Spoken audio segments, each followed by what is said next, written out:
Company ஆட்சி முழுக்க வியாபாரமல்ல என்பதை பிரிட்டன் அரசு உணர்ந்த காலம் அது.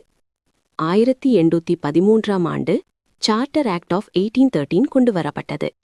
இதன் மூலம் ஈஸ்ட் இந்தியா கம்பெனியின் இந்தியாவிலான வியாபார தனியுரிமை முடிவுக்கு வந்தது.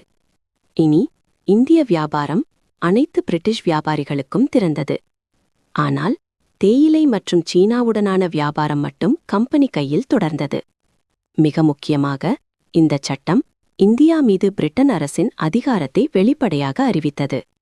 மேலும் கிறிஸ்தவ மிஷனரிகளுக்கும் மேற்கத்திய கல்விக்கும் இந்தியாவில் அனுமதி வழங்கப்பட்டது.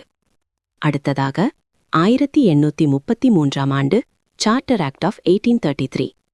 இதுவே கம்பெனி ஆட்சிக்கு முடிவுமணி. இந்த சட்டத்தின் மூலம் ஈஸ்ட் இந்தியா கம்பெனி ஒரு வியாபார நிறுவனம் அல்ல, ஒரு நிர்வாக அமைப்பாக மட்டும் மாறியது. கவர்னர் ஜெனரல் ஆஃப் பெங்கால் இனி கவர்னர் ஜெனரல் ஆஃப் இந்தியா. முதன்முறையாக இந்தியா முழுவதற்குமான மைய ஆட்சி உருவானது. பின்னர் 1853 சார்ட்டர் ஆக்ட். இதுவே கம்பெனி காலத்தின் இறுதி அத்தியாயம். நிர்வாகமும் சட்டமன்றமும் தனித்தனியாக பிரிக்கப்பட்டன. போட்டித் தேர்வு மூலம் சிவில் சேவைக்கான அடித்தளம் போடப்பட்டது.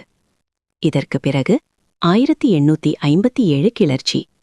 அதன் முடிவில் கம்பெனி ஆட்சி முற்றிலும் முடிந்து இந்தியா நேரடியாக பிரிட்டன் அரசின் கட்டுப்பாட்டுக்குள் சென்றது. இதுதான் ஒரு வியாபார நிறுவனம் ஒரு நாட்டை எப்படி ஆட்சி செய்தது என்ற இந்தியாவின் வரலாற்று பயணம். இந்த மாதிரி 60 வினாடி அறிவு கதைகளுக்கு ஃபாலோ லேர்ன் இன் 60.